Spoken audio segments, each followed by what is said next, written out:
आपका स्वागत है पवित्र धारा आपके चैनल में।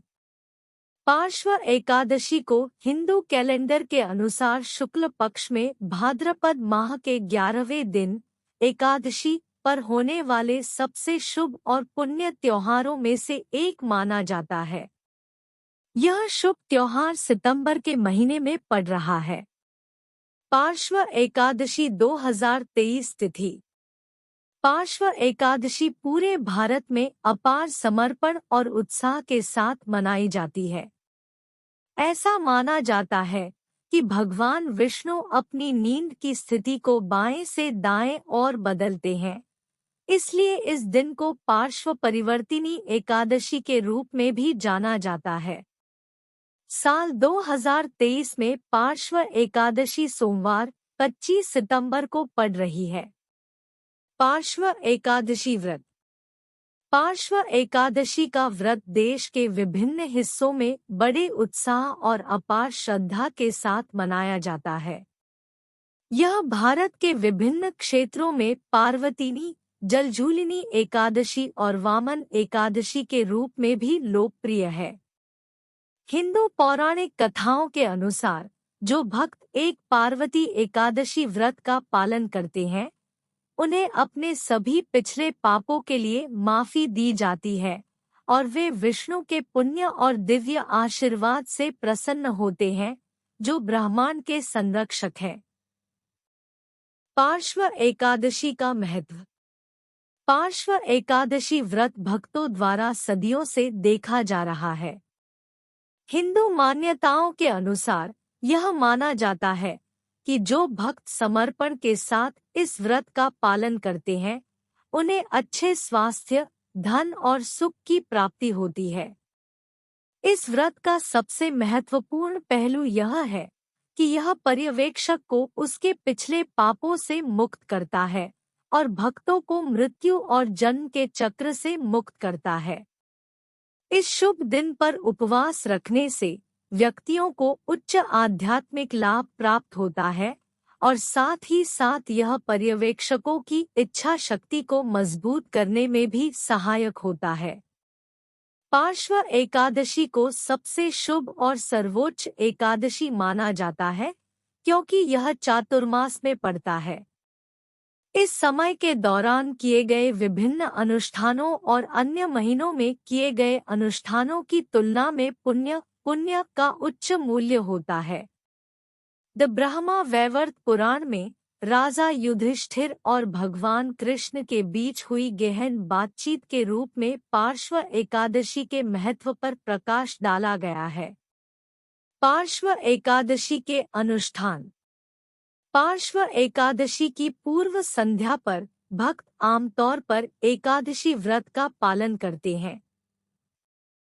व्रत 24 घंटे की समयावधि के लिए मनाया जाता है, जो एकादशी के सूर्योदय से शुरू होकर द्वादशी तिथि तक होता है। व्रत के दुग्ध रूप में भक्त एक भोजन का सेवन करते हैं, लेकिन यह सूर्योदय से पहले होना चाहिए। भक्तों ने ब्राह्मणों को भोजन कराने और भगवान विष्णु की पूजा करने के बाद उपवास का समापन किया। पार्श्व एकादशी की पूर्व संध्या पर भक्तों के साथ साथ अन्य व्यक्तियों को भी सेम, चावल और अनाज पकाने और खाने की अनुमति नहीं होती है।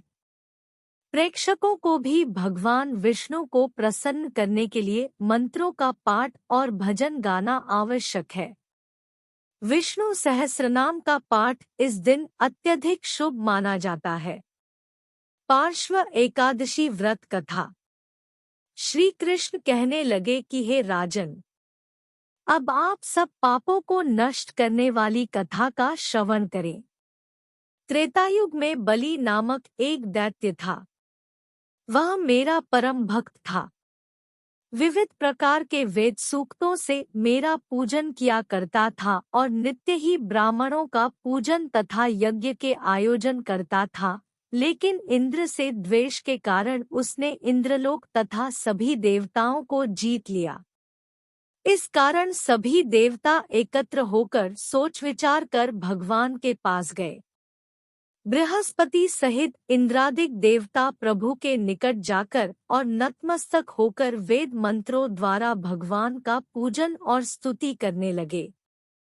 अथ मैंने वामन रूप धारण करके 5वां अवतार लिया और फिर अत्यंत तेजस्वी रूप से राजा बलि को जीत लिया। इतनी वार्ता सुनकर राजा युधिष्ठिर बोले कि हे जनार्दन, आपने वामन रूप धारण करके उस महाबली दैत्य को किस प्रकार जीता? श्री कृष्ण कहने लगे, मैंने वामन रूपधारी ब्रह्मचारी बलि से 3 पग भूमि की याचना करते हुए कहा, ये मुझको 3 लोक के समान है और हे राजन, यह तुमको अवश्य ही देनी होगी। राजा बलि ने इसे तुच्छ याचना समझकर 3 पग भूमि का संकल्प मुझको दे दिया और मैंने अपने त्रिविक्रम रूप को बढ़ाकर यहाँ तक कि भूलोक में पद, भुवरलोक में जंघा, स्वर्गलोक में कमर, महालोक में पेट, जनलोक में हृदय, यमलोक में कंठ की स्थापना कर सत्यलोक में मुख, उसके ऊपर मस्तक स्थापित किया। सूर्य, चंद्रमा आदि सब ग्रहगण, योग, नक्षत्र, इंद्रादिक देवता और शेष आदि सब नागणों ने विविध प्रकार से वेद सूक्तों से प्रार्थना की। तब मैंने राजा बलि का हाथ पकड़कर कहा कि हे राजन, एक पद से पृथ्वी, दूसरे से स्वर्गलोक पूर्ण हो गए, अब तीसरा पग कहाँ रखूं? तब बलि ने अपना सिर झुका लिया और मैंने अपना पैर उसके मस्तक पर रख दिया, जिससे मेरा वह भक्त पाताल को चला गया। फिर उसकी विनती और नम्रता को देखकर मैंने कहा कि हे बलि, मैं सदैव तुम्हारे निकट ही रहूंगा। विरोचन पुत्र बलि से कहने पर भाद्रपद शुक्ल एकादशी के दिन बलि के आश्रम पर मेरी मूर्ति स्थापित हुई। इसी प्रकार दूसरी क्षीरसागर में शेषनाग के पष्ठ पर हुई। हे राजन, इस एकादशी को भगवान शयन करते हुए करवट लेते हैं, इसलिए तीनों लोकों के स्वामी भगवान विष्णु का उस दिन पूजन करना चाहिए। इस दिन तांबा, चांदी, चावल और दही का दान करना उचित है। रात्रि को जागरण अवश्य करना चाहिए।